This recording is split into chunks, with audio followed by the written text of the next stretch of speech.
waxaa soo hadal qaatay Puntland oo isfaham darro labada wasaaradda ka jiraan wasaaradda dowlad goboleedka Puntland iyo mid dowladda dhexe sanadkii hore sidaan oo kale way dhacday sanadkaanna way dhacday saameyn intee leeg ayay ku yeelan kartaa ardayda Puntland mar walbaba inuu imtixaankooda isqabqabsi ku yimaado Yusuf horta mahadsan tahay waxa weeyaan horta arrintaas waxaan u maleynayaa hata kiiskii aan ka hadlayno xogaar way ka baxsan tahay laakiin hadda nasirkeed aan ka hadalno Puntland mararka qaarkood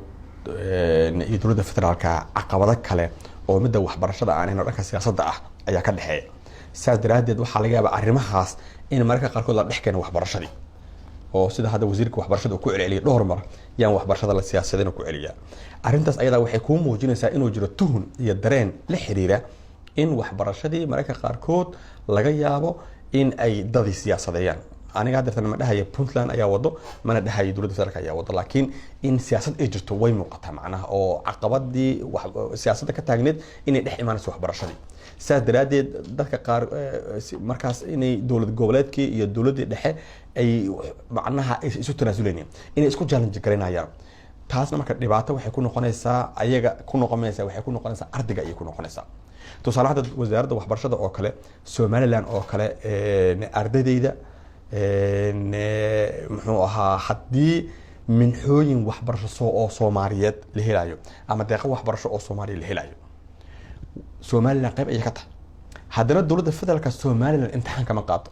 shahaadadooda la imaanayaan way u qiimeynaysaa shahaadada siinaysaa ama way istaqiisinaysaa kadib waxbarashadu ka qaybgalayaan marka duruufo kuwaas la mid ah oo kale ayaa Puntland ayadana marka qaarkood loo goobi karaa oo loo raadin karaa maxaa yeelay wadanka wuxuu joogaa waqti dadkii la isku keenayo oo dadkii la isku soo yabayo oo in haba yaraatay qaab kasta oo lagu kala fogaan karo oo caqabada ay imaan karaan la iska ilaalinayo marka tanaasul fara badan inuu dhaco waa qasab laakiin ugu dambeyntii waa la gaari doonaa insha Allah taala mustaqbalka in Soomaaliya oo dhan ay u midoobaan wax kasta oo laga maarmaan ah in loo midoobo oo tusaale sida maanta calankan buluuga ah ee dhexda xidigta ku leh aan la isugu khilaafsaneyn in wax kasta oo kale oo laga maarmaan aan isugu khilaafin waa la gaari doonaa laakiin waxyaabaha siyaasadaha oo loolanka waligood iska taagnaanaya in siyaasadda loolan uu ka jiraana waxa weeyaan mararka qaarkood ummadda horumarkooda ayaa ku jira macnaha wax oo dhibaato weyn halkaas ka imaan ma jira laakiin waxyaabaha laga maarmaanka ah oo ummadda tiirarka u ah in aan isku khilaafin oo arrinta noocaas iyo dhaqan iyo values iyo waxyaabo qiimo oo adag ay ku taagnaadaan ay yeeshaan oo aan lisku muxuu ahay tuurtuurin in la gaari doono warjina insha Allah taala waana laga bixi doonaa maanta iskuulada dalkeena luqadaha wax lagu barto waxay ahaan jireen English iyo Arabi hadda wasaaradda waxbarashada manhajka ay soo saartay waxa ku qoran afkeeni hooyo maxay ku soo kordhi kartaa marka waxbarashada dalka ustaad aad waa tahay run ahaantii luqadda manhajka waxbarashada asaasiga uu ku qoran yahay aad ayay muhiim ugu tahay wadanka waxbarashadiisa waliba gaar ahaan markii la joogo ardayda luqad ay wax ku fahmi karaan tusaale ahaan hadda markii hore English iyo Arabi ayaa sida ka dhawaajisay wax lagu baran jiray ardaygan Soomaaliga ah English ma yaqaan Arabina ma yaqaan kalaaska koowaad la fadhiisiyay kii labaad la fadhiisiyay Arabi iyo Ingiriisi ku qoran luqadii waxbarashada ay ku qoran tahay weeyaan sadaradeed ma fahmi karaba koow wuxuu u baahan yahay horta waxa in loo fasiro oo Soomaali loogu turjumo inuu luqadiina barto wixiina uu fahmo cilmigan uu fahmo waxa weeyaan way ku adkeed macna ardayga Soomaali aad u adkeed hadda maadaama dawladdu almost ay ku guuleystay waxbarashada dugsiga hoose iyo dugsiga dhexe in Soomaali ka dhigto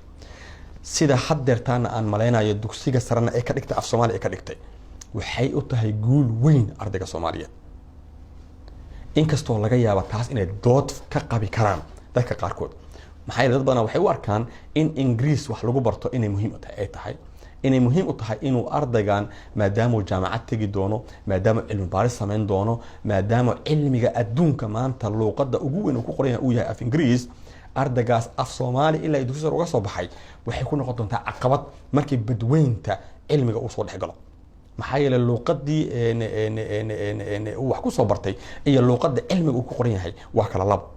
kaliya afka Soomaaliga wuxuu sameyn karaa luqadaas in Ingiriis laga soo turjumo laga soo rogo af Soomaali loo soo rogo laakiin cilmigii kale ee afka Soomaaliga ka haray inta manaahijta loo soo fasiray loo soo turjumo maahine intuu ku haray Ingiriis ku haray sadirada ardayga waxay ku noqon doontaa caqabad dad doodas way jiraan laakiin wuxuu ardayga sameyn karaa ama dawladdu ay u diyaarin kartaa in qaab kale ama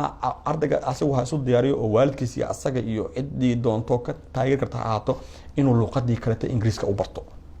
laakiin ardayga markii luqada asaga u dhashay ee dhaqankiisa iyo wixii waxaan maadaama xididada iyo dhuuxa ay uga jiraan afka Soomaaliga markii cilmigii loogu soo rogo afka Soomaaliga inkastoo wali ceerin uu si ahaan karo waxay aniga aan isleeyahay fahamka waxaas uu fahmayo waxay ka ballaarantaa markii luqad uusan aqoonin oo isagoon baran loogu dhex dhigayo in iskuulkii wixii ay ku qoran yihiin ay uga sii jilicsan tahay waxaan isleeyahay fahamka ardayga waxa soo baxaya arday waxaan waana la soo tijaabiyay in 72 ay afka Soomaaliga la qoray 72 wixii ka dambeeyay waxaan u maleynayaa 74 inay ahayd amarinaya kadib cilmiga waxa loo rogay af Soomaaliga loo rogay ilaa iyo dugsi hoose ilaa iyo dugsi sare inkastoo dugsiga sare muxuu ahay aan wali si fiican loo dhameystirin haddana dadkii waagaas wax ku soo barta afka Soomaaliga run ahaantii waa